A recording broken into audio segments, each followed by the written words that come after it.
ఇక్కడ నేను ధనుర్లగ్నం తీసుకున్నాను. సో ఇక్కడ లగ్నానికి షష్టాధిపతి లాభస్థానంలో స్వక్షేత్రంలో ఉన్నాడు. అలాగే అష్టమాధిపతి వచ్చేసి పంచమ స్థానంలో ఉన్నాడు. పంచమాధిపతి దశమ స్థానంలో దిగ్బలం పొందాడు. అలాగే భాగ్యాధిపతి దశమ స్థానంలో దిగ్బలాన్ని పొందాడు. సో ఇక్కడ మనం చూసినట్లయితే చూడండి, ఇక్కడ ఎప్పుడైతే ఆ 6, 8 స్థానాల గ్రహాల స్టాలార్ట్స్ ఉంటారో వాళ్ళు మంచి స్థానాల్లో ఉండాలి అనేది మనం ఇక్కడ గమనించుకోవాలి.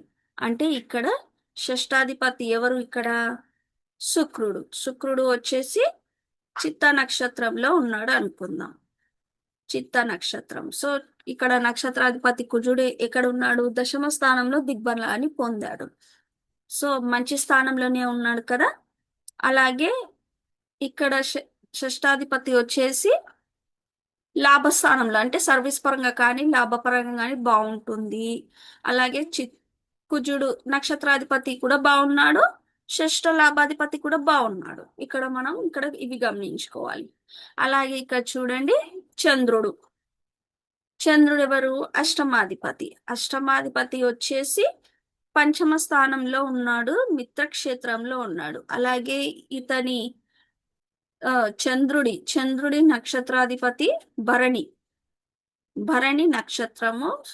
నక్షత్రాధిపతి లాభస్థానంలో స్వక్షేత్రంలో ఉన్నాడు. సో ఇక్కడ కూడా బాగున్నాడు నక్షత్రాధిపతి. సో షష్ఠ అష్టమాధిపతుల నక్షత్రాధిపతులు బాగున్నారు అని మనం ఇక్కడ గమనించుకోవాలి.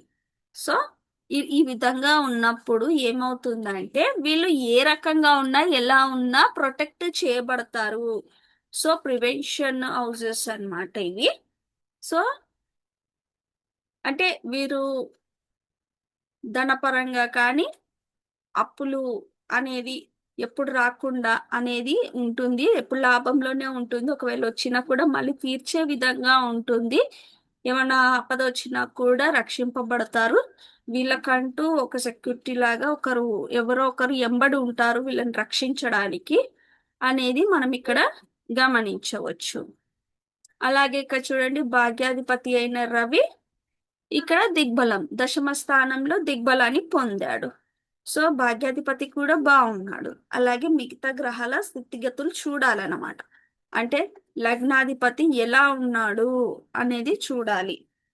ఎప్పుడైతే ఏ గ్రహం, ఎలాంటి గ్రహం ఇక్కడ లగ్నం ఉండదో, ఇలాగే ఖాళీగా ఉంటుందో అప్పుడు ఏమవుతుంది? వాళ్ళు సొంతంగా ఏ పని చేయలేరు. ఎవరో ఒకరు వెనుక నుండి సపోర్ట్ చేయాలి, చేసే వాళ్ళు ఉండాలి అనేది మనం ఇక్కడ గమనించుకోవాలి. సో వాళ్ళ సపోర్టర్స్ ఎవరు అనేది కూడా, అది భర్త కావచ్చు, ఆపోజిట్ 7th హౌస్ భర్త కానీ భార్య కానీ, వీళ్ళు కావచ్చు, అన్నలు కావచ్చు, చెల్లెలు కావచ్చు, తల్లి స్థానం 4th హౌస్ కావచ్చు. ఒకవేళ ఈ లగ్నాధిపతి అఫ్లెక్షన్ అయింది అనుకోండి, ఏ నీచత్వాన్ని పొందాడు, అప్పుడు మనం ఏం చేయాలి?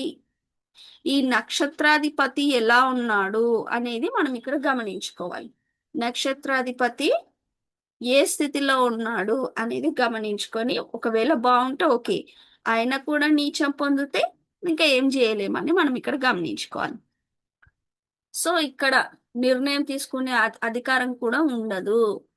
ఎవరో ఒకరు సపోర్టింగ్ గా ఉండాలన్నమాట. నిర్ణయం కూడా సొంతంగా తీసుకునే శక్తి ఉండదు వీళ్ళకి.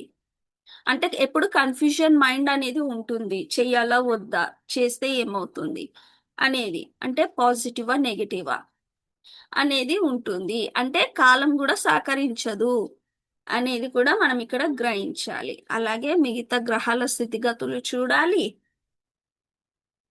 నక్షత్రాధిపతులు చూడాలి, దశానాథుడు ఎలా ఉన్నాడో చూడాలి.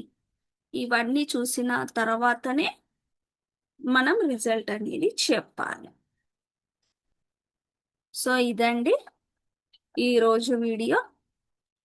ఈ వీడియో మీకు నచ్చినట్లయితే లైక్, షేర్ అండ్ సబ్స్క్రైబ్ చేయండి.